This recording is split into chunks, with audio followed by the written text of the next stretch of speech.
ஹல்லேலூயா, ஹல்லேலூயா. தேவருடைய நாமத்துக்கு மகிமை உண்டாவதாக. கூடி வந்திருக்கிற பிள்ளைகளை ஒரு விசை கூட கிறிஸ்து இயேசுவின் நாமத்தினாலே வாழ்த்தி ஆசீர்வதிக்கிறேன். தேவ கிருபை உங்களோடு கூட இருப்பதாக. ஆமென். ஹல்லேலூயா, ஸ்தோத்திரம். யூதா எழுதின நிருபம் ಯೂದನಿಗೆ ಬರೆದ ಪತ್ರಿಕೆ 11வது ವಚನத்தை ವಾಸಿಸಿಕೊಳ್ಳலாம். 11ನೇ ವಾಕ್ಯವನ್ನು ಓದಿಕೊಳ್ಳೋಣ.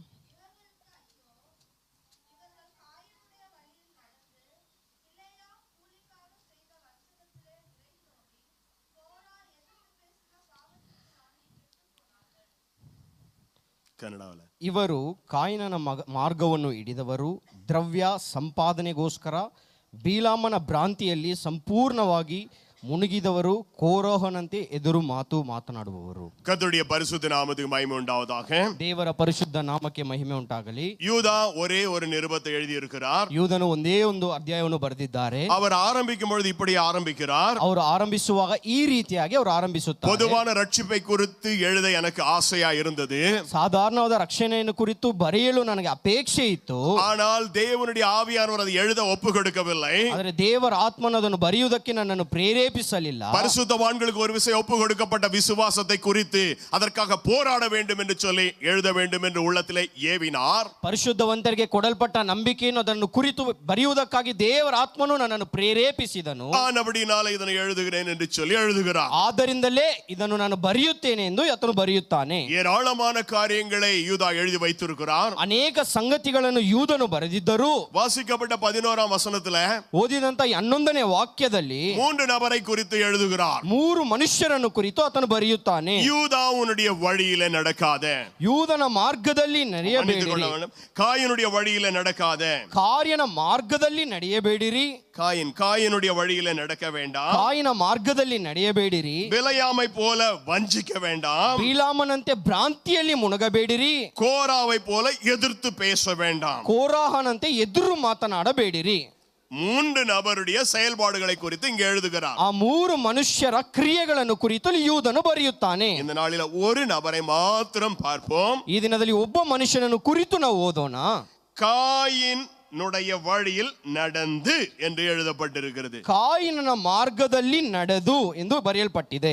யூதா இதை எழுதும் பொழுது, ಯೂದನು ಇದನ್ನು ಬರೆಯುವಾಗ சுமார் 4000 ஆண்டுகளுக்கு முன்பதாக ஒரு மனிதனை குறித்து இங்கு எழுதுகிறார். ಸುಮಾರು 4000 ವರ್ಷಗಳಿಗೆ ಇಂಚಿತವಾಗಿದ್ದ ಮನುಷ್ಯನನ್ನು ಬರೆಯುತ್ತಾನೆ. 4000 ஆண்டுகளுக்கு முன்பதாக ஒரு மனிதன் வாழ்ந்தான். 4000 ವರ್ಷಗಳ ಹಿಂದೆ ಒಬ್ಬ ಮನುಷ್ಯನು ಜೀವಿಸಿದನು. அவனுடைய வாழ்க்கை முறை எப்படி இருந்தது? ಅವನ ಜೀವನ ಶೈಲಿಯು ಯಾವ ರೀತಿ ಇತ್ತು? அவனை போல நீங்கள் வாழ வேண்டாம் என்று எச்சரித்து எழுதுகிறார். ಅವನಂತೆ ನೀವು ಜೀವಿಸಬೇಡಿರಿ ಎಂದು ಎಚ್ಚರಿಕೆ ಮಾತನ್ನು ಇಲ್ಲಿ ಕೊಡುತ್ತಾನೆ. ಆಮೆನ್. Hallelujah, hallelujah. ಇಂದಿನ ಕಾಲಘಟ್ಟದಲ್ಲಿ more than 6000 years. ಇಲ್ಲಿ ನೋಡುವಾಗ 6000 ವರ್ಷಗಳು ಈ ಕಾಲಘಟ್ಟದಲ್ಲಿವೆ. நமக்கு 6000 வருடங்களுக்கு முன்பதாக ஒரு வாழ்ந்த மனிதனை குறித்து இந்த நாளிலே தியானிக்க போகிறோம். ನಮಗೆ ಹಿಂದೆ 6000 ವರ್ಷ ಜೀವಿಸಿದ ಮನುಷ್ಯನನ್ನು ಕುರಿತು ಇಲ್ಲಿ ನಾವು ಓದುತ್ತೇವೆ. 6000 ஆண்டுகளுக்கு முன்பாக வாழ்ந்தவன், 6000 ವರ್ಷ ಹಿಂದೆ ಜೀವಿಸಿದ ಮನುಷ್ಯನು.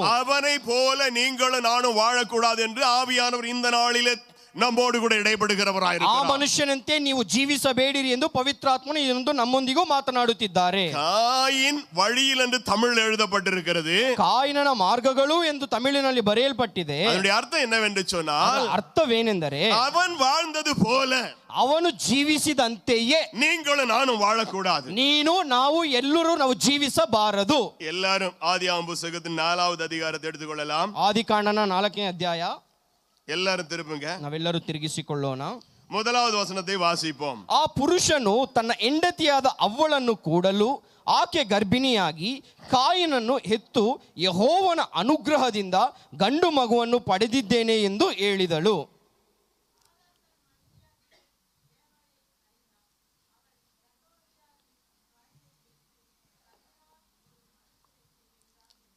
கர்த்தருடைய நாமத்துக்கு மகிமை உண்டாவதாக. ದೇವರ ನಾಮಕ್ಕೆ ಮಹಿಮೆ ಉಂಟಾಗಲಿ.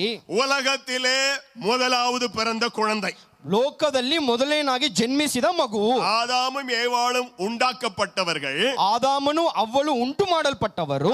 ஆணும் பெண்ணுமாய் இணைந்து பிறந்த குழந்தை முதலாவது குழந்தை இந்த காயின். ಗಂಡು ಹೆಣ್ಣು ಸೇರಿ ಹುಟ್ಟಿದಂತ ಮಗುವೇ ಈ ಕಾಯಿನ ಮಗುವಾಗಿತ್ತು. இது ஒரு முதலாவது ஒரு குடும்பம். ಇದು ಮೊದಲನೆಯ ಕುಟುಂಬವೂ ಆಗಿತ್ತು. இங்கே ஒரு முதலாவது ஒரு ஆராதனை காணப்படுகிறது. ಇಲ್ಲಿ ಮೊದಲನೇದಾಗಿ ಮೊದಲನೆಯ ಆರಾಧನೆಯೂ ಕಾಣಲ್ಪಡುತ್ತದೆ. முதலாவது தேவனுக்கு பலி செலுத்துகிற காரியம் காணப்படுகிறது. ಇಲ್ಲಿ ಮೊದಲನೇದಾಗಿ ದೇವರಿಗೆ ಬಲಿಗಳನ್ನು ಸರ್ಪಿಸುವುದು ಕಾಣಲ್ಪಡುತ್ತದೆ. தேவனுக்கு காணிக்கை கொடுக்கிற காரியம் காணப்படுகிறது. ಇಲ್ಲಿ ದೇವರಿಗೆ ಕಾಣಿಕೆಗಳನ್ನು ಅರ್ಪಿಸುವುದು ಕಾಣಲ್ಪಡುತ್ತದೆ. முதலாவது ஒரு குழப்பத்தை இங்கே பார்க்கிறோம். ಮೊದಲನೇದಾಗಿ ಒಂದು ದೊಡ್ಡ ಸಮಸ್ಯೆಯನ್ನು ಇಲ್ಲಿ ನೋಡುತ್ತೇವೆ. ஒரு சண்டையை இங்கே பார்க்கிறோம். ಮೊದಲನೇದಾಗಿ ಒಂದು ಜಗಳವನ್ನು ಇಲ್ಲಿ ನೋಡುತ್ತೇವೆ. ஒரு கோபத்தை பார்க்கிறோம். ಮೊದಲನೇದಾಗಿ ಒಂದು ಕೋಪವನ್ನು ನೋಡುತ್ತೇವೆ. ஒரு கொலையை பார்க்கிறோம். ಮೊದಲನೇದಾಗಿ ಒಂದು ಕೊಲೆಯನ್ನು ನೋಡುತ್ತೇವೆ. முதலாவது ஒரு மரணத்தை பார்க்கிறோம். ಮೊದಲನೇದಾಗಿ ಒಂದು ಮರಣವನ್ನು ನೋಡುತ್ತೇವೆ. ஒரு பாவத்தை பார்க்கிறோம். ಮೊದಲನೇದಾಗಿ ಪಾಪವನ್ನು ನೋಡುತ್ತೇವೆ. இன்னும் நிறைய காரியங்களை சொல்லிக் கொண்டு ಇನ್ನು போகலாம். ಅನೇಕ ಕಾರ್ಯಗಳನ್ನು ಹೇಳುತ್ತಾ ಹೋಗಬಹುದು. முதலாவது இந்த 4ஆம் அதிகாரத்துல ஒரு சில குறிப்பிட்ட வசனங்களை நாம் தியானிக்க போகிறோம். ಮೊದಲನೇದಾಗಿ ಕೆಲವೊಂದು ವಾಕ್ಯಗಳನ್ನು 4ನೇ ಅಧಿಕಾರದಿಂದ ಧ್ಯಾನಿಸುತ್ತೇವೆ.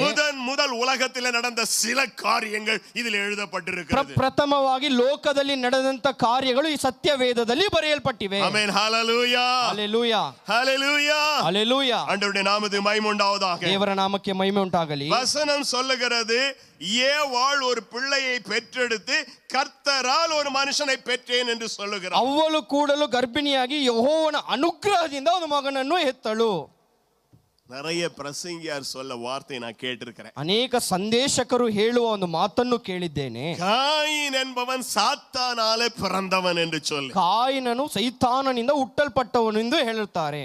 ಅದು தவறான போதனை. ಅದು ತಪ್ಪಾದ ಒಂದು ಬೋಧನೆಯು. வேதம் தெளிவாய் சொல்லுகிறது. ಸತ್ಯ ವೇದವು ಸ್ಪಷ್ಟವಾಗಿ ಹೇಳುತ್ತದೆ. ஆதாம் தன் மனைவியாகிய ஏவாளை அறிந்தான். ಅವಳು ತನ್ನ ಗಂಡನಾದ ಆದಾಮನನ್ನು ತಿಳಿದುಕೊಂಡಳು. அதனுடைய அர்த்தம் என்ன தெரியுமா? ಅದರ ಅರ್ಥವೇನು ಗೊತ್ತೇ? ஆதாம் ஏவாளோடு இணைந்தான்.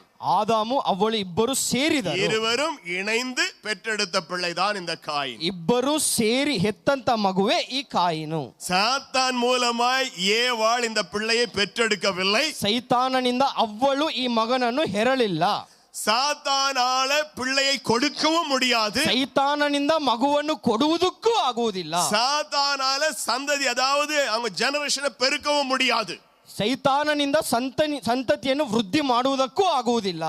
மனிதனுக்கு மாத்திரம் தேவன் அந்த கிருபையை கொடுத்திருக்கிறார். ಮನುಷ್ಯನಿಗೆ ಮಾತ್ರ ದೇವರು ಅಂತ ಕೃಪೆಯನ್ನು ಕೊಟ್ಟಿದ್ದಾರೆ. ஆதாமையும் ஏவாளையும் சிருஷ்டித்த ஆண்டவர் ಆದಾಮನನ್ನು ಅವ್ವಳನ್ನು ಸೃಷ್ಟಿ ಮಾಡಿದ ದೇವರು நீங்கள் பலுகி பெருகுங்கள் என்று சொல்லி ஆசீர்வதித்தார். ನೀವು ಬಹುವಾಗಿ ಹೆಚ್ಚಿರಿ ಎಂದು ಆಶೀರ್ವದಿಸಿದರು. மனிதர்களால் மாத்திரம்தான் தன்னை போல ஒரு மனிதனை பெற்றெடுக்க முடியும். ಮನುಷ್ಯನಂತೆ ಇನ್ನೊಬ್ಬ ಮನುಷ್ಯನನ್ನು ಎರಲು ಸಾಧ್ಯ. எத்தனை பலவானா இருந்தாலும் சாத்தான் தன்னை போல ஒரு சாத்தானை உருவாக்க முடியாது. ಎಷ್ಟೇ ಬಲವಂತನಾಗಿ ಸೈತಾನನಿದ್ದರೂ ಅವನಂತೆ ಇನ್ನೊಬ್ಬ ಸೈತಾನನನ್ನು ಉಂಟು ಮಾಡುವುದಕ್ಕಾಗುವುದಿಲ್ಲ. ஆனபடியால் இந்த தவறான உபதேசத்தை மனதிலிருந்து எடுத்து போடுங்கள். ಈ ತಪ್ಪಾದ ಬೋಧನೆಯನ್ನು ನಿಮ್ಮ ಮನಸ್ಸಿನೊಳಗಿಂದ ತೆಗೆದುಬಿಡಿ. காயின் சாத்தானால பிறந்தவன் அல்ல. ಕಾಯಿನು ಸೈತಾನನಿಂದ ಹುಟ್ಟಿದವನು ಅಲ್ಲ. ஆதாமினால பிறந்தவன். ಆದಾಮನಿಂದ ಹುಟ್ಟಿದವನು. ஆண்டவருடைய நாமத்துக்கு மகிமை உண்டாவதாக. ದೇವರ ನಾಮಕ್ಕೆ ಮಹಿಮೆ ಉಂಟಾಗಲಿ. அவர்கள் என்ன செய்தார்களா? ಅವರು ಏನು ಮಾಡಿದರು? ஆண்டவருடைய நாமத்துக்கு மகிமை உண்டாகட்டும். ದೇವರ ನಾಮಕ್ಕೆ ಮಹಿಮೆ ಉಂಟಾಗಲಿ. இருவரும் கர்த்தருக்கென்று பலிகளை செலுத்தினார்கள். ಅವರಿಬ್ಬರು ಕರ್ತನಿಗಾಗಿ ಒಂದು ಕಾಣಿಕೆಗಳನ್ನು ಬಲಿಗಳನ್ನು ಸರ್ಪಿಸಿದರು. இரண்டு பேர், அதாவது ஆதாமுக்கு ஏவாளுக்கு 2 பிள்ளைகள் பிறந்தார்கள். முதலாவது காயின், இரண்டாவது ஆபேல். ಆದಾಮನಿಗೂ ಅವ್ವಳಿಗೂ ಇಬ್ಬರು ಮಕ್ಕಳು ಹುಟ್ಟಿದರು, ಕಾಯಿನು ಮತ್ತು ಆಬೇಲನು. 3ஆம் வசனத்தை 4ஆம் வசனத்தை வாசித்துக் கொள்ளலாம். ಕಾಲಾಂತರದಲ್ಲಿ ಕಾಯಿನನು ಒಳದ ಬೆಳೆಯಲ್ಲಿ ಕೆಲವನ್ನು ತಂದು ಯೆಹೋವನಿಗೆ ಕಾಣಿಕೆಯಾಗಿ ಸಮರ್ಪಿಸಿದನು. ಆಬೇಲನೂ ಹಾಗೆಯೇ ತನ್ನ ಹಿಂಡಿನಿಂದ ಚೊಚ್ಚಲ ಕುರಿಗಳನ್ನು ಕಾಣಿಕೆಯಾಗಿ ತಂದು ಅವುಗಳ ಕೊಬ್ಬನ್ನು ಹೋಮ ಮಾಡಿದನು. வேகமா வாசிங்க.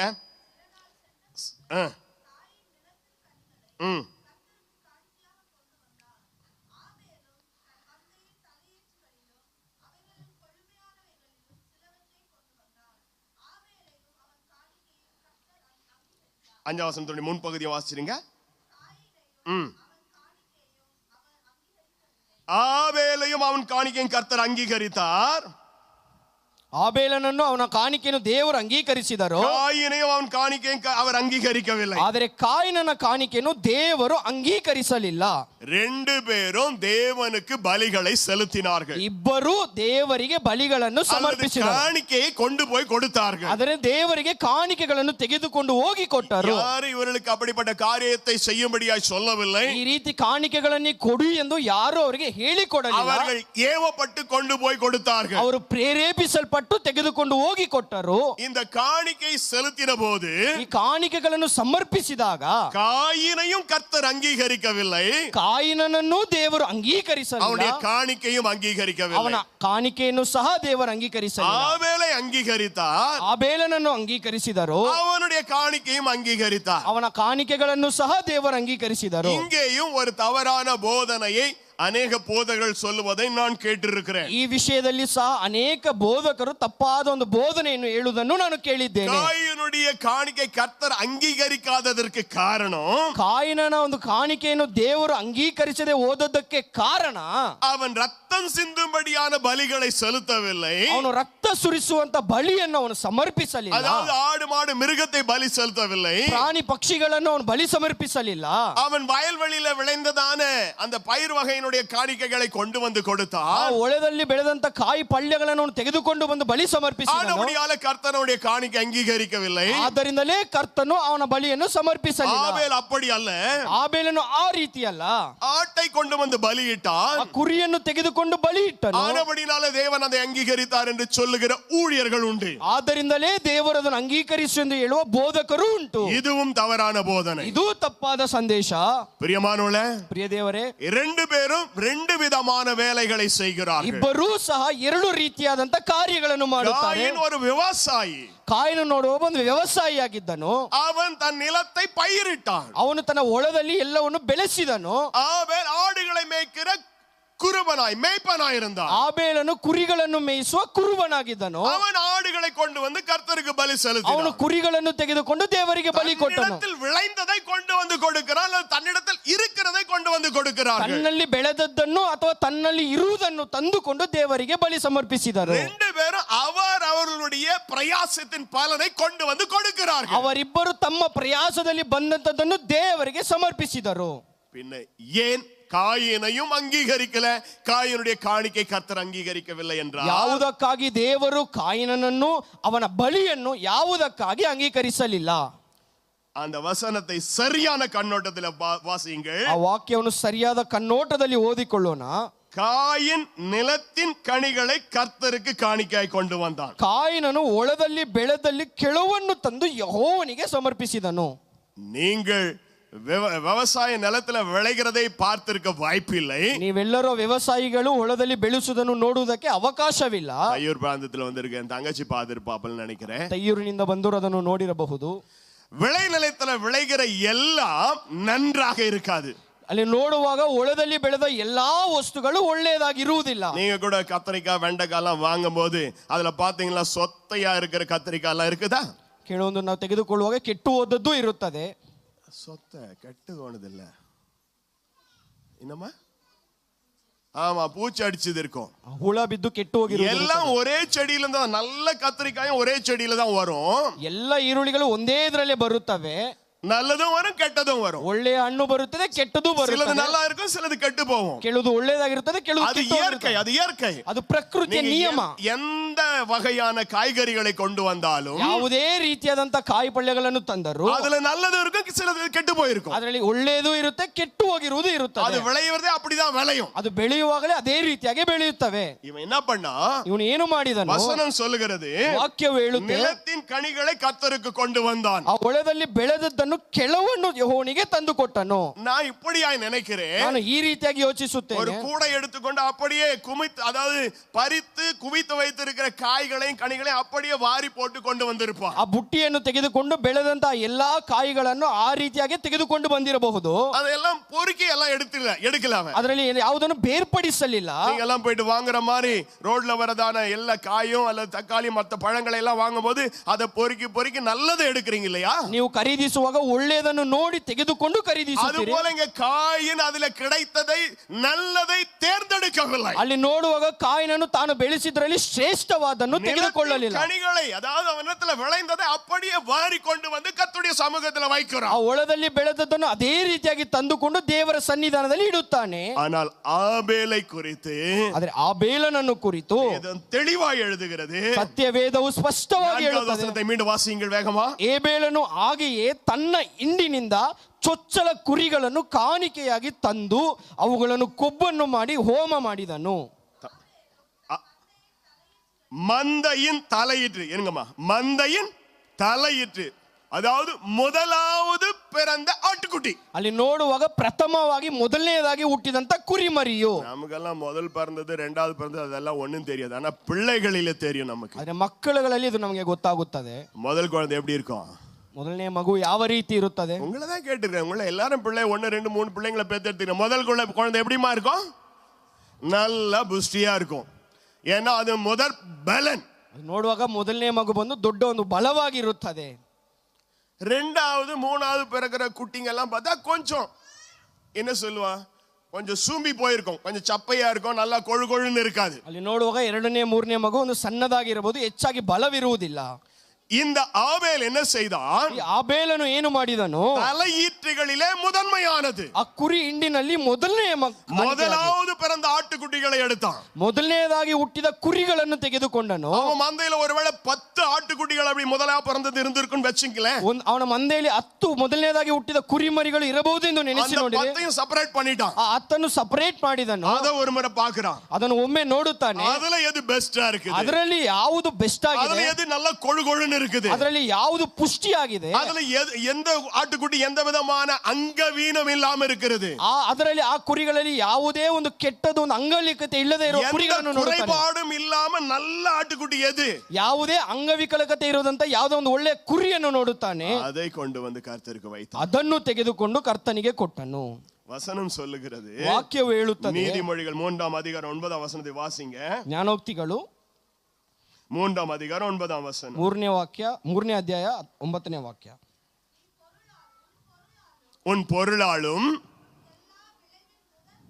உன் எல்லா விளைவின் முதற் பலன் முதல்ல விளைஞ்சிருக்குது அதை கொண்டு வந்து, ஆமென், ನಿನ್ನ ಆದಾಯದಿಂದಲೂ ಬೆಳೆಯ ಪ್ರಥಮ ಫಲದಿಂದಲೂ ಯೆಹೋವನನ್ನು ಸನ್ಮಾನಿಸು.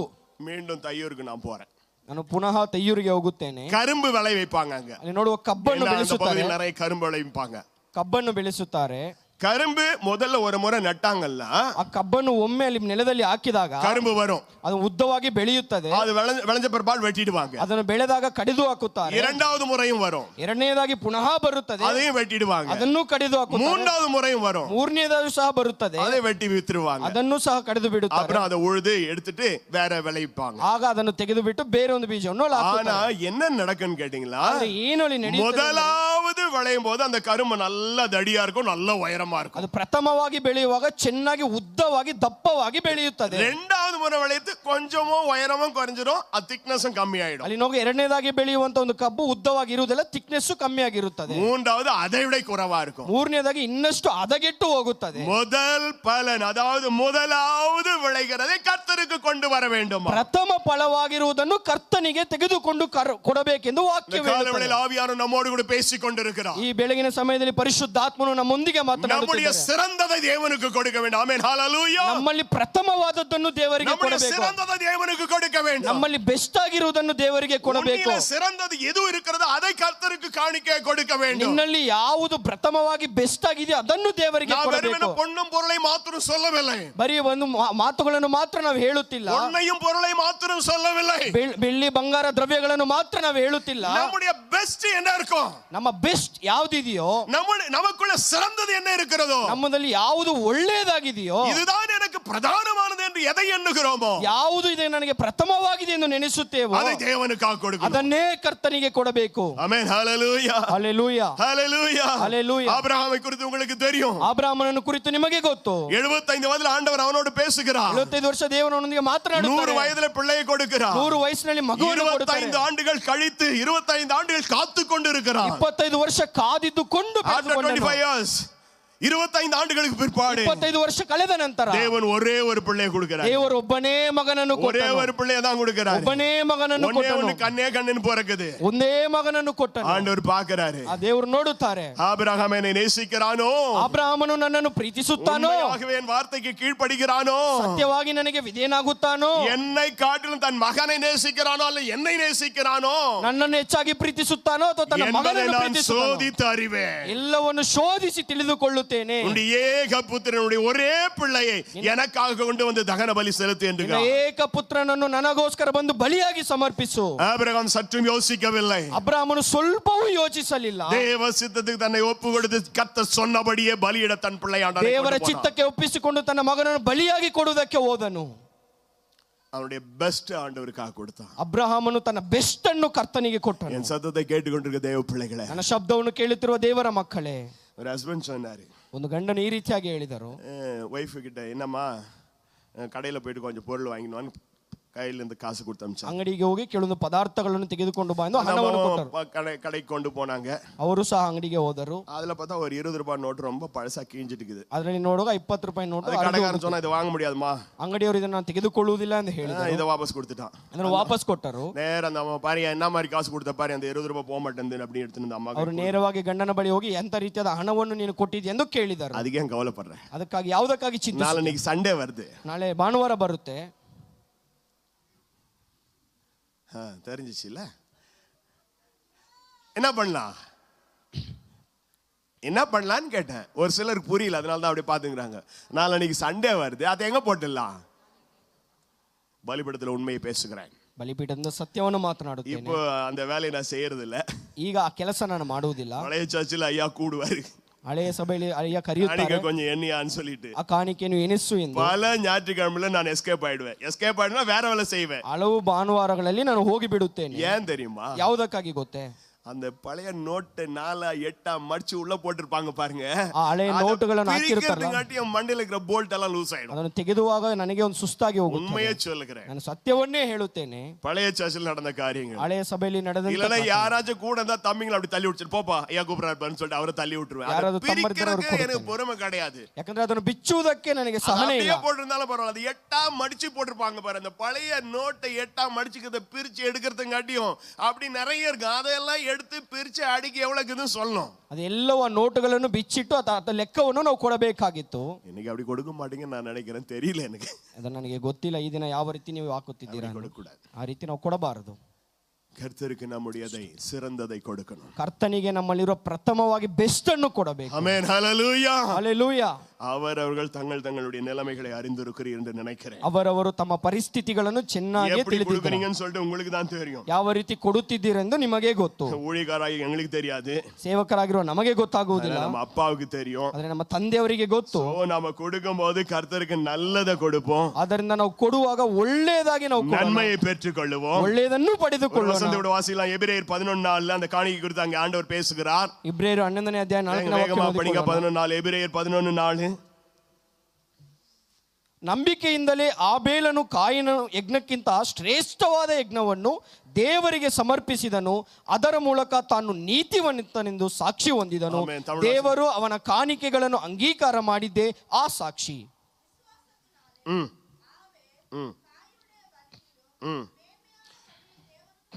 மேன்மையான பலியை தேவனுக்கு செலுத்தினான், அதனாலே அவன் நீதிமான் என்று சொல்லி தேவனால சாட்சி பெற்றான். ஆமென், ஹalleluya, ஹalleluya. அவன் ஆபேல் தேவனால நீதிமான் என்று சாட்சி பெறுவதற்கு ஒரே ஒரு காரணம் தான் இருந்தது. ಆಬೇಲನು ದೇವರಿಂದ ನೀತಿವಂತನೆಂಬ ಸಾಕ್ಷಿಯನ್ನು ಹೊಂದುವುದಕ್ಕೆ ಒಂದೇ ಒಂದು ಕಾರಣ, மேன்மையானதை கர்த்தருக்கு பலியாக கொடுத்தான். ಶ್ರೇಷ್ಠವಾದದ್ದನ್ನು ದೇವರಿಗೆ ಯಜ್ಞವಾಗಿ ಸಮರ್ಪಿಸಿದನು. பிரதானமானதை தேவனுக்கு கொடுத்தான். ಪ್ರಥಮವಾಗಿರುವುದನ್ನು ದೇವರಿಗೆ ಕೊಟ್ಟನು. விசேஷத்தை தேவனுக்கு கொடுத்தான். ವಿಶೇಷವಾದದ್ದನ್ನು ದೇವರಿಗೆ ಕೊಟ್ಟನು. ஆமென், ஹalleluya, ஹalleluya. இந்த நாள் நம்முடைய தீர்மானம் இதுவா இருக்கணும். ಈ ದಿನದಲ್ಲಿ ನಮ್ಮ ನಿರ್ಧಾರವು ಈ ರೀತಿಯಾಗಿರಲಿ. ஆண்டவரೇ, என்னுடைய சிறந்ததை நான் உமக்காக கொடுப்பேன். ಕರ್ತನೇ, ನನ್ನ ಜೀವಿತದಲ್ಲಿ ಒಳ್ಳೆಯದು ಪ್ರಥಮವಾದದ್ದನ್ನು ನಿನಗೆ ಕೊಡುತ್ತೇನೆ. ஒரு சில நினைங்க, அவர் கொடுத்துட்டா எனக்கு என்ன ஆவறது? ಅವರಿಗೆ ದೇವರಿಗೆ ಕೊಟ್ರೆ ನನಗೇನು ಲಾಭ? என் பெஸ்ட் எல்லாம் நான் அவர் கொடுத்துட்டா அப்புறம் எனக்கு என்ன ஆவறது? ನನ್ನ ಬೆಸ್ಟ್ ಎಲ್ಲ ದೇವರಿಗೆ ಕೊಟ್ರೆ ನನ್ನ ಪರಿಸ್ಥಿತಿ ಏನು? ஆபிரகாம் அப்படி நினைக்கல.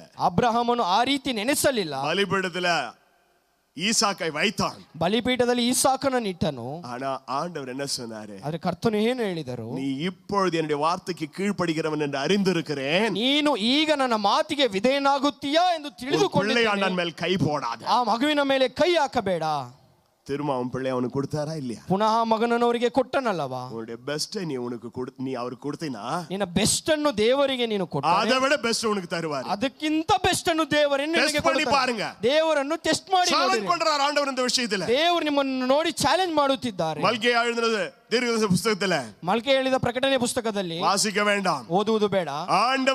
ஆண்டவர் சொல்றார், என்னை சோதித்து பாருங்கள் என்று சொல்லி. ನನ್ನನ್ನು ಶೋಧಿಸಿ ನೋಡಿ. வேற எந்த காரியத்துல ஆண்டவர் பர்மிஷன் கொடுக்கல. ದೇವರು ಯಾವ ಒಂದು ವಿಷಯದಲ್ಲಿ ದೇವರು ಪರ್ಮಿಷನ್ கொடுக்கிற விஷயத்துல ಮಾತ್ರ ஆண்டவர் நமக்கு ಪರ್ಮಿಷನ್ கொடுத்துக்கிறார். ಕೊಡುವ ವಿಷಯದಲ್ಲಿ ಮಾತ್ರ ದೇವರು ಪರ್ಮಿಷನ್ சிறந்ததை நீ தேவனுக்கு கொடுத்தார். ಇನ್ನು ಪ್ರಥಮವಾದದ್ದನ್ನು ದೇವರಿಗೆ அதை விட மேலானதை தேவன் உனக்கு தருவார். ಅದಕ್ಕಿಂತ ಮೇಲಾದ ಶ್ರೇಷ್ಠವಾದದ್ದನ್ನು ನಿನಗೆ ಕೊಡುತ್ತಾನೆ. ಮಾತ್ರವಲ್ಲ, உனக்கு நீதிமான் என்கிற ಪಟ್ಟத்தையும் தேவன் தருவார். ಅದು ಮಾತ್ರವಲ್ಲ, ನಿನಗೆ ನೀತಿವಂತನು ಎಂಬ ಹೆಸರನ್ನು ಕೊಡುತ್ತಾರೆ. தொடர்ந்து மேலே போகலாம். ಮತ್ತೆ ಓದಿಕೊಳ್ಳೋಣ. ஆதியாகமம் 4ஆம் அதிகாரம் 4-5 ವಾಸಿಂಗಲೇ. ಆಬೇಲನು ಹಾಗೆಯೇ ತನ್ನ ಹಿಂಡಿನಿಂದ ಚೊಚ್ಚಲ ಕುರಿಗಳನ್ನು ಕಾಣಿಕೆಯಾಗಿ ತಂದು ಅವುಗಳ ಕೊಬ್ಬನ್ನು ಹೋಮ ಮಾಡಿದನು. ಯೆಹೋವನು ಆಬೇಲನನ್ನು ಅವನ ಕಾಣಿಕೆಯನ್ನು ಮೆಚ್ಚಿದನು, ಕಾಯಿನನ್ನು ಅವನ ಕಾಣಿಕೆಯನ್ನು ಮೆಚ್ಚಲಿಲ್ಲ. 5:6 மன்னித்துக்கொள்ளுங்க, 5:6. அப்பொழுது காயினுக்கு, ಆಗ ಕಾಯಿನನು ಅವನ ಕಾಣಿಕೆಯನ್ನು ಮೆಚ್ಚಲಿಲ್ಲ. ಇದರಿಂದ ಕಾಯಿನನು ಬಹು ಕೋಪಗೊಂಡನು, ಅವನ ಮುಖವೂ ಕಲೆಗುಂದಿತು. ಆಗ ಯೆಹೋವನು ಅವನಿಗೆ, ಯಾಕೆ ಕೋಪಿಸಿಕೊಂಡಿ? ನಿನ್ನ ತಲೆ ಯಾಕೆ ಬೊಗ್ಗಿತು? ಒಳ್ಳೆ ಕೆಲಸ ಮಾಡಿದರೆ ನಿನ್ನ ತಲೆ ಎತ್ತಲ್ಪಡುತ್ತದೆ ಅಲ್ಲವೇ? ಅಲ್ಲದಿದ್ದರೆ ಪಾಪವು ನಿನ್ನನ್ನು ಹಿಡಿಯಬೇಕೆಂದು ಬಾಗಿಲಲ್ಲಿ ಹೊಂಚಿಕೊಂಡಿರುವುದು ಎಂದನು.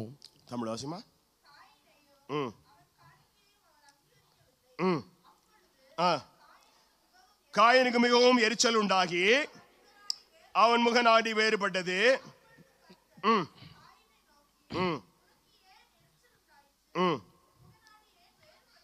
போதும். 2 பேரும் எங்க போனாங்க? கர்த்தருக்கு ಇಬ್ಬರು ದೇವರಿಗಾಗಿ ಕಾಣಿಕೆಗಳನ್ನು ಕೊಡುವುದಕ್ಕೆ ಹೋದರು. நம்முடைய மொழியில சொல்லணும்னா, ನಮ್ಮ ಭಾಷೆಯಲ್ಲಿ ಹೇಳಬೇಕಾದರೆ 2 பேரும் சர்ச்சுக்கு வந்தாங்க. ಇಬ್ಬರು ದೇವರ ಆಲಯಕ್ಕೆ ಬಂದರು. ಆಮೆನ್, ஹalleluya, ஹalleluya. பின்னால தூங்கிட்டு இருக்கவங்க மாத்திரம் ஒரு அல்லேலூயா சொல்லுங்க. ஹalleluya. கவனமா இருக்கணும், பின்னால இருக்கணும் தயவு செஞ்சு. ஆமென், ஹalleluya, ஹalleluya. 2 பேரும் ಆಲಯಕ್ಕೆ போனார்கள், ஆபேலும் காயினும். ಇಬ್ಬರು ಅಣ್ಣ ತಮ್ಮಂದಿರು ದೇವರ ಆಲಯಕ್ಕೆ ಬಂದರು. அங்கே போய் ஆண்டவரை ஆராதித்து பலிகளை செலுத்தினார்கள். ಇಬ್ಬರು ದೇವರನ್ನು ಆರಾಧಿಸಿ ಬಲಿಗಳನ್ನು ಸಮರ್ಪಿಸಿದರು. ஆனால் வேதம் சொல்லுகிறது, காயினையும் காயினுடைய காணிக்கையும் கர்த்தர் அங்கீகரிக்கல. ವಾಕ್ಯವು ಹೇಳುತ್ತದೆ, ಕಾಯಿನನ್ನು ಅವನ ಕಾಣಿಕೆಯನ್ನು ದೇವರು ಮೆಚ್ಚಲಿಲ್ಲ.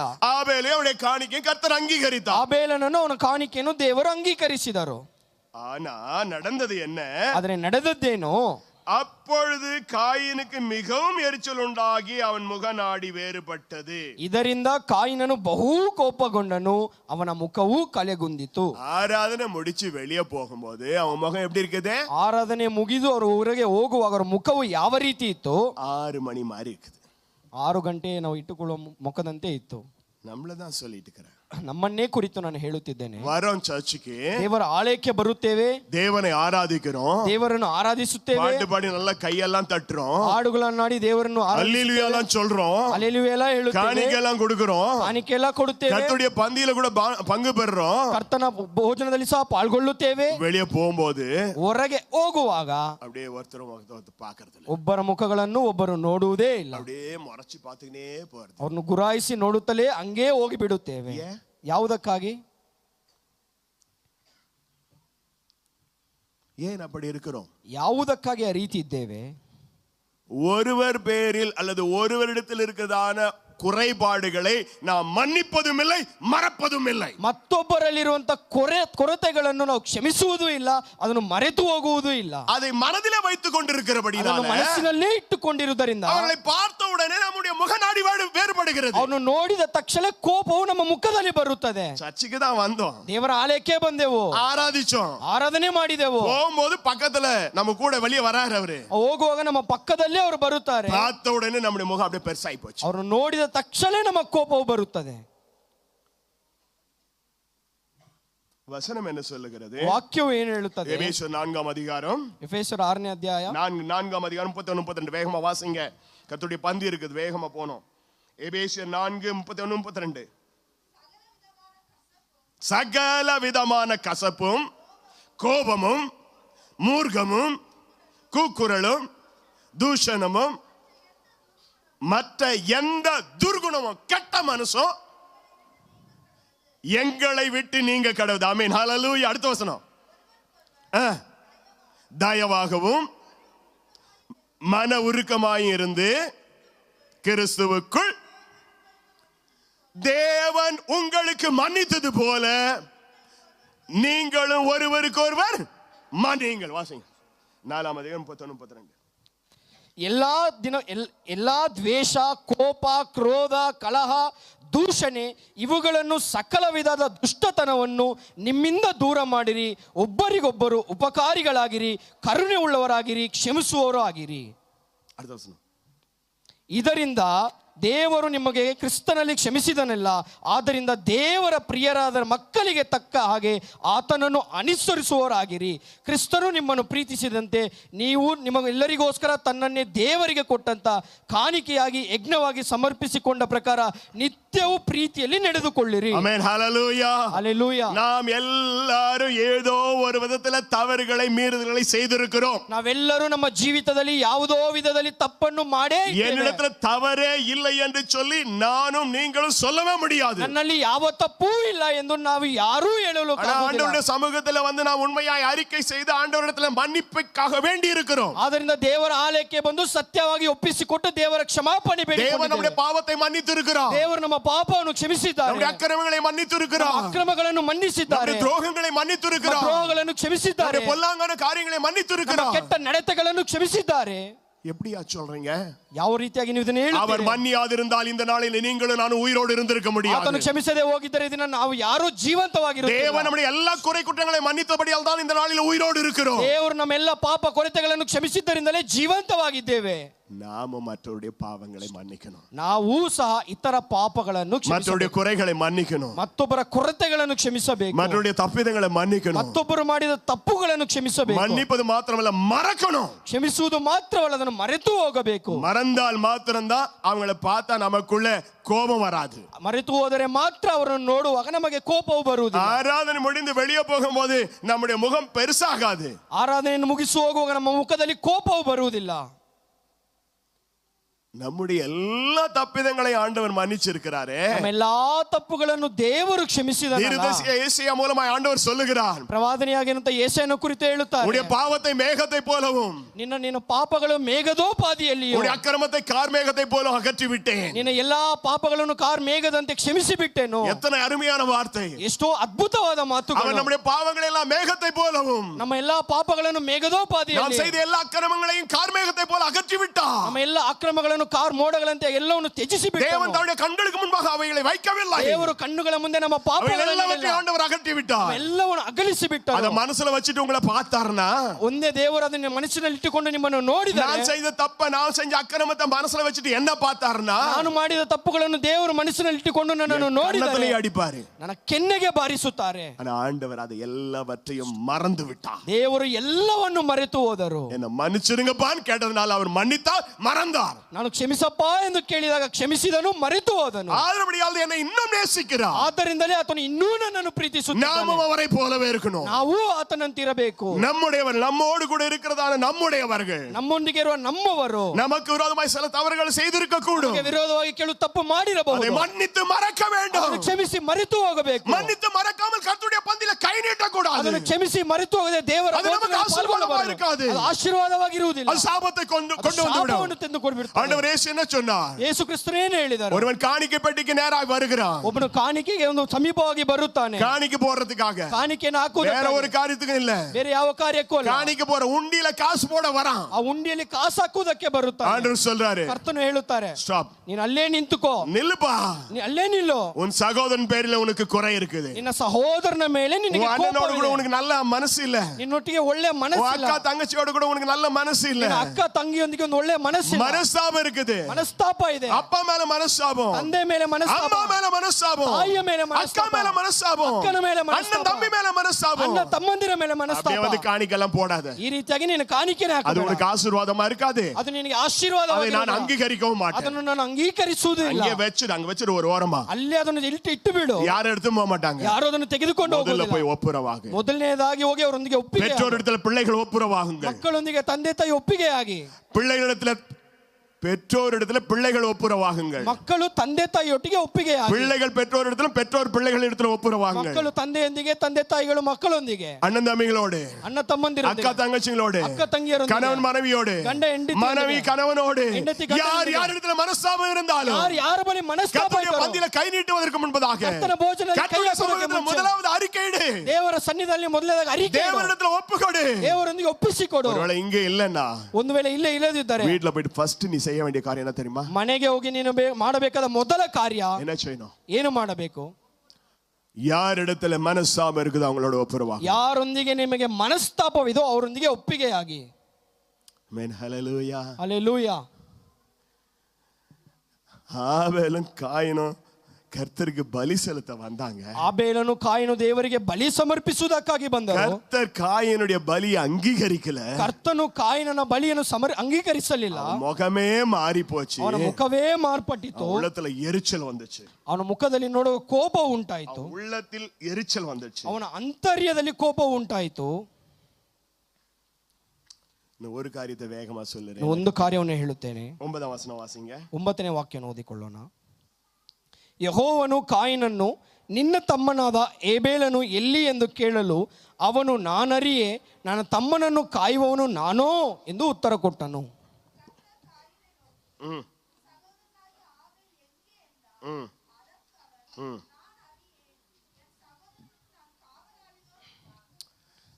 எல்லா காரியத்தையும் சொல்ல நேரம் இல்ல. ಎಲ್ಲವನ್ನು ಹೇಳುವುದಕ್ಕೆ ಸಮಯವಿಲ್ಲ. அவனுக்கு கோபம் வந்துச்சு காயினுக்கு. ಕಾಯಿನಿಗೆ ಕೋಪ ಬಂದಿತು. யார் பலி அங்கீகரிக்கல? ಯಾರು ಬಲಿ ಅಂಗೀಕರಿಸಲಿಲ್ಲ? சொல்லுங்க. யார் மேலதான் அவன் கோபப்படணும்? ಯಾರ ಮೇಲೆ ಕಾಯಿನು ಕೋಪಗೊಳ್ಳಬೇಕು?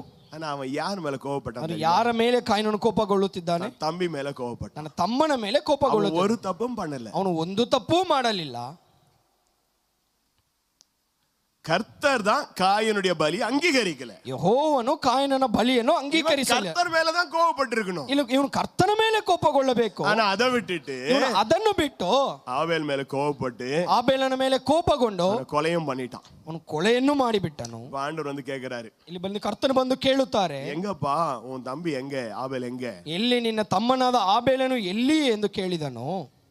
அந்த நேரத்துல உடனே காயின் என்ன பண்ணி இருக்கணும்? ಕಾಯಿನನು ತಕ್ಷಣವೇ ಏನು ಮಾಡಿರಬೇಕು? சொல்லுங்க, ಹೇಳಿರಿ. இல்ல நீங்க அந்த இடத்துல இருந்தீங்களா? காயினை போல நீங்க ஏதோ கோபத்தினால தப்பு பண்ணிட்டீங்க, கர்த்தர் வந்து உங்ககிட்ட கேட்கிறாருன்னா அந்த நேரத்துல நீங்க என்ன பண்ணுவீங்க? ನೀವು ಕಾಯಿನಂತೆ ತಪ್ಪು ಮಾಡಿ ಆ ಸ್ಥಳದಲ್ಲಿ ನೀವಿದ್ದು ದೇವರು ನಿಮ್ಮ ಬಳಿ ಕೇಳಿದರೆ ನೀವು புரியாதவங்க ஒரு அல்லேலூயா சொல்லுங்க. அல்லேலூயா.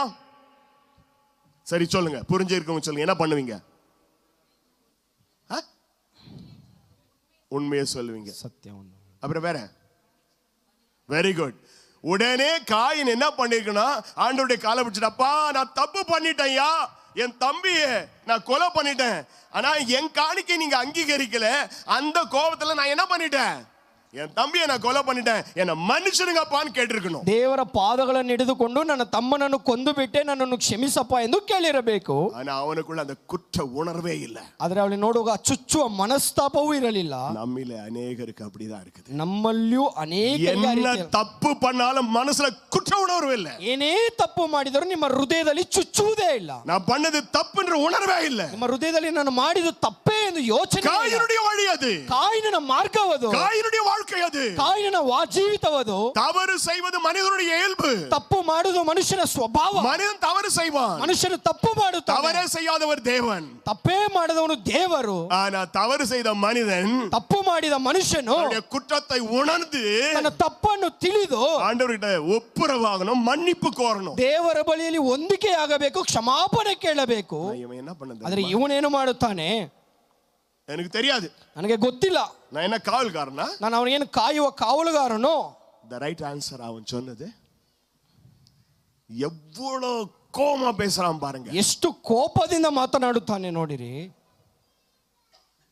காயின் வழியில் அப்படின்னு சொல்லிட்டு யூதா ஒரே வார்த்தையில சொன்னாரு, ಕಾಯಿನನ ಮಾರ್ಗದಲ್ಲಿ ಎಂದು ಯೂದನು ಒಂದೇ ಮಾತನ್ನು ಹೇಳ್ತಾರೆ. எத்தனை கொடூரமாய் அவன் வாழ்ந்து இருக்கிறான். ಆಬೇಲನು ಅಲ್ಲಿ ಕಾಯಿನನ್ನು ನೋಡುವಾಗ ಎಷ್ಟು ಕೆಟ್ಟತನವಾಗಿ ಜೀವಿಸಿದನು. தேவன் அவனிடத்துல கேட்கிறார், ದೇವರು ಅವನ ಬಳಿ ಕೇಳುತ್ತಾರೆ, உன் சகோதரனாகிய உன் தம்பியாகிய ஆபேலை என்னப்பா பண்ண? ನಿನ್ನ ಆಬೇಲನಾದ ನಿನ್ನ ತಮ್ಮನನ್ನು ಏನಪ್ಪಾ ಮಾಡಿದೆ? இவன் முதலாவது சொன்னா எனக்கு தெரியாது, பொய் சொன்னான். ಮೊದಲನೇದಾಗಿ ಸುಳ್ಳನ್ನು ಹೇಳಿದನು, ನಾನು ಅರಿಯೇನು. ಎರಡನೇದು அகங்காரமான ஒரு பதிலை சொன்னான். ಅಹಂಕಾರವಾಗಿ ಒಂದು ಮಾತನ್ನು ಹೇಳಿದ. காவல்காரனா, ನಾನೇನು ಕಾಯುವವನು, அவன் எங்க போனாலும் அவன் பின்னாலே போறதுக்கு, ಅವನು ಎಲ್ಲೇ ಹೋದ್ರು ಹಿಂದೆ ಹೋಗುವುದಕ್ಕೆ. இன்றைய நாட்களில ಈಗಿನ ಕಾಲಘಟ್ಟದಲ್ಲಿ வாலிப பிள்ளைகளை குறித்து நான் பேசுகிறேன். ಯೌವನಸ್ಥರನ್ನು ಕುರಿತು ನಾನು ಮಾತನಾಡುತ್ತೇನೆ. பெற்றோர்களுக்கு முன்பதாக நீங்கள் இப்படிப்பட்டதான துணிகரமான பதிலை பேசக்கூடாது. ಹೆತ್ತವರಿಗೆ ಮುಂದೆ ಈ ರೀತಿಯಾದಂತ ಒಂದು ತಪ್ಪಾದ ಮಾತುಗಳನ್ನು ನೀವು ಮಾತನಾಡಬಾರದು. நான் என் கண்களால் கண்ட சாட்சியை சொல்லுகிறேன். ನನ್ನ ಕಣ್ಣುಗಳಿಂದ ನೋಡಿದ ಸಾಕ್ಷಿಗಳನ್ನು ಹೇಳುತ್ತೇನೆ. கிராமத்துல வாழ்ந்தவன், ನಾನು ಗ್ರಾಮಗಳಲ್ಲಿ ಜೀವಿಸಿದವನು. அவ்வளவு அறிவெல்லாம் எங்களுக்கு தெரியாது. உங்களை மாதிரி படித்த பட்டதாரிகள் அல்ல. ಅಷ್ಟೊಂದು ತಿಳುವಳಿಕೆಯು ಪದವೀಧರರು மாதிரி மேதாவிகள் இல்ல. ನಿಮ್ಮಂತೆ ಮೇಧಾವಿಗಳು ನಾವಲ್ಲ. ஆனா எங்களுக்கு ஒண்ணு தெரியும். ಆದ್ರೆ ನಮಗೆ ಒಂದು ಗೊತ್ತು. எங்களை பெத்தெடுத்த தகப்பன் முன்பாக நாங்கள் நின்று கொண்டுதான் பேசுவோமே தவிர ஒரு நாளும் அவர்களுக்கு முன்னால உட்கார்ந்துட்டு பேச மாட்டோம். ನಮ್ಮ ಹೆತ್ತವರಿಗೆ ಮುಂಚೆ ಯಾವತ್ತೂ ನಾವು ನಿಂತೇ ಮಾತನಾಡುತ್ತೇವೆ. கிராமிய கலாச்சாரம், ಅದು ಗ್ರಾಮೀಣ ಕಲಾಚಾರವು. நாங்க மாத்திரம் இல்ல, எல்லா கிராமத்துல எல்லாரும் அப்படிதான் பண்ணுவாங்க. ಗ್ರಾಮದಲ್ಲಿರುವ ಎಲ್ಲರೂ ಅದೇ ರೀತಿ ಮಾಡುತ್ತಾರೆ. அப்பா மகனை கூப்பிட்டு பேச ತಂದೆಯು ಮಗನನ್ನು ಕರೆದು ಮಾತನಾಡುತ್ತಾರೆ ಎಂದರೆ, அப்பா உட்கார்ந்துட்டு இருந்தா மகன் நின்னுட்டு தான் பேசுவான். ತಂದೆಯು ಕೂತುಕೊಂಡಿದ್ದರೆ ಮಗನು ನಿಂತುಕೊಂಡೇ ಮಾತನಾಡುತ್ತಾರೆ. கல்யாணம் ஆயிருக்கும், அவனுக்கு பிள்ளைகள் இருக்கும், ಅವನಿಗೆ ಮದುವೆಯಾಗಿ ಅವನಿಗೂ அந்த வயதிலும் தகப்பனுக்கு முன்பாக நின்று கொண்டு தான் பேசுவான். ಆ ವಯಸ್ಸಿನಲ್ಲಿ ತಂದೆಗೆ ಮುಂದೆ ನಿಂತುಕೊಂಡೇ ಮಾತನಾಡುತ್ತಾರೆ. வாலிப பிள்ளைகளாகி நீங்கள் உங்கள் பெற்றோரை எந்த அளவுக்கு கனம் பண்றீங்க? ಈ ದಿನದಲ್ಲಿರುವ ಯೌವನಸ್ಥರು ನಿಮ್ಮ ತಂದೆ ತಾಯಿಗಳನ್ನು ಎಷ್ಟು கனம் பண்ணுತ್ತಾರೆ? ಆಯುಷ್ ನಾட்கள் பெருகும்படிக்கும் தாய் தகப்பனை கனம் பண்ணுவாயாக. ಆಯುಷ್ ದಿನಗಳು ಹೆಚ್ಚುವಂತೆ ನಿನ್ನ ತಂದೆ ತಾಯಿಗಳನ್ನು ಗಣಪಡಿಸು. எப்படி நடக்கறீங்க? ಯಾವ ರೀತಿ ನಡೆದುಕೊಳ್ಳುತ್ತಿದ್ದೀರಾ? நீங்கள் அகங்காரமாய் நடந்தால், ನೀವು ಅಹಂಕಾರದಿಂದ இன்னும் காயின் வழியிலே நடக்கிறீர்கள். ಇನ್ನೂ ಕಾಯಿನನ ಮಾರ್ಗದಲ್ಲಿ ನಡೆಯುತ್ತೀರಾ? நேரம் முடிந்த 5 நிமிஷம் ஆகிவிட்டது. ಸಮಯವು ಕಳೆಯಿತು. நிறைய காரியங்கள் இருக்கிறது. ಹೆಚ್ಚಾದ ಕಾರ್ಯಗಳಿವೆ. தேவ சமூகத்தில் கண்களை மூடலாம். ದೇವರ ಸನ್ನಿಧಾನದಲ್ಲಿ ಕಣ್ಣುಗಳನ್ನು ಮುಚ್ಚೋಣ. ಕಾಯಿನುடைய வழிகளை குறித்து 3 காரியங்களை சொன்னேன். ಕಾಯಿನನ ಮಾರ್ಗಗಳನ್ನು ಕುರಿತು 3 ವಿಷಯಗಳನ್ನು ಹೇಳಿದೆನು. ಅವನು ದೇವನಿಗೆ ಸಿರಂದதை கொடுக்கவில்லை. ಅವನು ದೇವನಿಗೆ ಬೆಸ್ಟ್ ಅನ್ನು ಪ್ರಥಮವಾದದ್ದನ್ನು ಕೊಡಲಿಲ್ಲ. ஏதோ கையில கிடைச்சது கொண்டு வந்து கர்த்தருக்கு காணிக்கை. ಏನೋ ಮಿಕ್ಕಿ ಹೋದಂತದ್ದನ್ನು ದೇವರಿಗೆ ಕೈಗೆ ಸಿಕ್ಕಿದ್ದನ್ನು ಕೊಟ್ಟನು. தேவனுக்கு பலியை செலுத்தி போகும்போது அவனுடைய பலி அங்கீகரிக்காத போது அவனுடைய சகோதரனை அவன் பகைத்தான். ಅವನ ಅಗ್ನಿಯನ್ನು ಅವನ ಬಲಿಯನ್ನು ದೇವರು ಅಂಗೀಕರಿಸದೆ ಹೋದಾಗ ಅವನ ಸಹೋದರನನ್ನು ದ್ವೇಷಿಸಿದನು. தேவன் அவனிடத்துல கேள்வி கேட்டும்பொழுது அகங்காரமான பதிலை சொன்னார். ದೇವರು ಅವನ ಬಳಿಯಲ್ಲಿ ಪ್ರಶ್ನೆ ಕೇಳುವಾಗ ಅಹಂಕಾರದಿಂದ ಉತ್ತರ ಕೊಟ್ಟನು. காயின் வழியில் நடக்காதிருங்கள். ಕಾಯಿನನ ಮಾರ್ಗದಲ್ಲಿ ನಡೆಯಬೇಡಿರಿ. தேவன் உங்களோடு பேசியிருக்கிறார். ದೇವರು ನಿಮ್ಮೊಂದಿಗೆ ಮಾತನಾಡಿದ್ದಾರೆ. உணர்த்தப்பட்டவர்கள் கண்களை மூடி, ತಿಳಿಯಲ್ಪಟ್ಟವರು ನಿಮ್ಮ ಕಣ್ಣುಗಳನ್ನು ಮುಚ್ಚಿ, ஆண்டவரே இந்த நாளிலே கேட்ட சத்திய வார்த்தையின்படி, ದೇವರೇ ಈ ದಿನದಲ್ಲಿ ಕೇಳಿದಂತ ಸತ್ಯ ಮಾತುಗಳಿಗೆ ಅನುಗುಣವಾಗಿ சிறந்ததை என் தேவனுக்கு தருவேன். ಶ್ರೇಷ್ಠವಾದದ್ದನ್ನು ನನ್ನ ದೇವರಿಗೆ ಕೊಡುತ್ತೇನೆ. என்னுடையவர்களோடு கூட நான் ஒப்புரவாவேன். ನನ್ನೊಟ್ಟಿಗೆ ಇರುವವರೊಂದಿಗೆ ನಾನು ಒಪ್ಪಿಗೆ ಆಗುತ್ತೇನೆ. கசப்பான வேர் என் இருதயத்தில் முளைக்காதபடிக்கு என்னை காத்துக்கொள்ளுவேன். ಕಹಿಯಾದ ಬೇರು ನನ್ನ ಹೃದಯದಲ್ಲಿ ಬೆಳೆಯದಂತೆ ಕಾಪಾಡಿಕೋ. நான் என்னை விட பெரியவர்களுக்கு முன்பதாக பணிவோடு நடப்பேன். ನನಗಿಂತ ವಯಸ್ಸಿನಲ್ಲಿ ದೊಡ್ಡವರಿಗೆ ನಾನು ತಾಳ್ಮೆಯಿಂದ ನಡೆದುಕೊಳ್ಳುತ್ತೇನೆ. என்னை ஒப்பு கொடுக்கிறேன் ஆண்டவரே. ನಾನು ಒಪ್ಪಿಸಿಕೊಡುತ್ತೇನೆ ಕರ್ತನೇ. எல்லாரும் ஒப்பு கொடுத்து கர்த்தரை நோக்கி பார்த்து ஆண்டவரை துதிக்கலாம். ನಾವೆಲ್ಲರೂ ಒಪ್ಪಿಸಿಕೊಟ್ಟು ದೇವರನ್ನು ಸ್ತುತಿಸೋಣ.